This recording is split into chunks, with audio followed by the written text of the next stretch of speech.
Okay, it's been a while since I've done an episode. Promised you guys I'd try to get one up, so here we go. Starting with the parts car, 41 DeSoto, finally here. I've been taking pieces off as I need. Still got a lot of stuff I've got to do to get stuff off it. The doors open and close great. A lot of great sheet metal. I'm using the DeSoto not just to fix the 41, but I've got another project coming in hopefully next month that I'm going to use more of the sheet metal off the DeSoto for. Coming in here looking at the 41, finally got engine and transes out.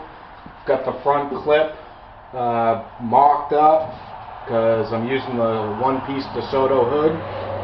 The one-piece DeSoto hood is about 1.5 inches, 1 3/4 inches too long. So I'm in the process of cutting that. I marked it earlier today, and of course I only had one cutting wheel, so didn't get it done. But whole car is pretty much in primer except for a spot here, a spot there. Frame is solid on this thing. I haven't really worked on the doors that much because I just haven't had the time. Probably going to end up buying a set of new 2-doors because the ones I got are pretty rough. They're roached. I just don't think they're worth putting the time in on. But if you come over here, here's the one-piece DeSoto hood. It's been cleaned up, put in primer. If you look down there at the bottom, you'll see I've already started cutting it.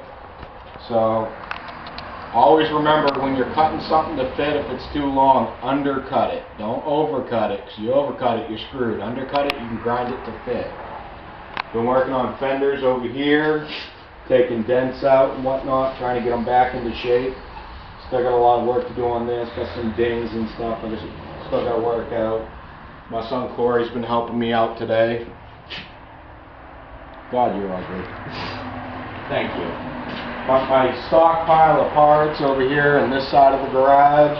That's the front clip to the DeSoto. That's the front fenders and hood mounting. The hoods to the 41 are up there. Trunk lid to the DeSoto. My fender collection. Lots and lots of parts I'm working with. But the big news is next month we'll be having a 1939 Studebaker 5-window coupe coming. That she's pretty rough, but we're gonna fix her anyways. I'm not sure when, but sometime this winter we're also gonna have a 1937 2-door Chevy sedan. So I've got to fit the 41 Dodge, the Studebaker, and the 37 Chevy in here and still have room for the wife's car, or they'll be held at bay. I think I can do it. I'm getting a lot of stuff moved up to my father's barn because he's got more room than I do. But this place is going to be pretty packed this winter. So hopefully I'll have better videos and a lot more to tell you coming up as I make progress on those cars as well as the 41. I was kind of hoping to fit the DeSoto in here, but that's just not going to happen this winter. But with that said, I mean, I'm making progress. I know it's been a while. Just been dealing with stuff around here. You know, as most of you know, my wife and I bought this place back in last November, and half the stuff that was supposed to be fixed wasn't fixed. So now we're stuck fixing them. Plus, you know, putting in a garden in for the wife and having clay fights and everything else. So we've been having a good time here. I want to show you guys the engine and tranny that came out of the 41. Just in case you guys haven't seen what one looks like. This is a Dodge straight 6, flathead straight 6. It is big, it is heavy, and the transmission is tiny on this. It took us about 1.5 hours to pull it out. And there's a lot of things, a lot of bolts you got to undo that are kind of hard to access, and a lot of, you know, linkages and stuff like that that you don't necessarily think are going to fetch up, but they do. But, you know, thanks to my father, he dropped off the engine stand and we got this thing pulled out, so now I've got plenty of room under there. Probably should start shopping for an engine for this. Engine and trans. I'd like to go big block just for the sake of horsepower. But other than that, there's really not much to show. I mean, the car is completely in primer, like I said. I've got the front end, you know, sheet metal for the front ends mocked up so I can fit that hood, which we did that today. Still got a lot of work to do on the fenders.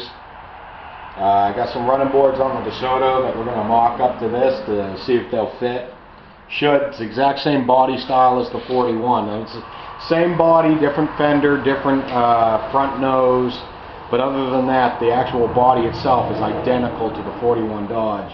So a lot of that sheet metal on that's going to be going on this to fix some of the dented areas, some of the rusted areas. We're taking the running boards off because my car didn't come with running boards. They're pretty rough, but they're restorable, so we're going to try to use them anyways. But other than that, we're just pressing on, and hopefully we'll make some more progress on this before the other cars come, because once the other cars come, I've got a lot of work to get on them just to get them to this point. So with any luck, you know, it'll get done by, I don't know, maybe the New Year's. I'll have a lot of progress to show, but I'll try to get videos up before that. If you look behind you, I finally got the other section of my garage back from my idiot friend who just used it as a trash heap. That took an act of Congress to get him to get the hell rid of that shit. But now that I got it back, I've got a lot of stuff, like I said, going up to my dad's house, so I can make room for those other two cars. If you noticed in the background, the 86 Sportster's for sale. You know, if anybody's interested, shoot me a comment on there. I check it regularly. Other than that, as you see it, lots of parts and primer, continuing to work on it. So with that said, guys, thanks for watching, and I'll try to get another video up soon. You can also follow us at Angell Kustoms on Facebook, so I greatly appreciate it. Have a good day, man.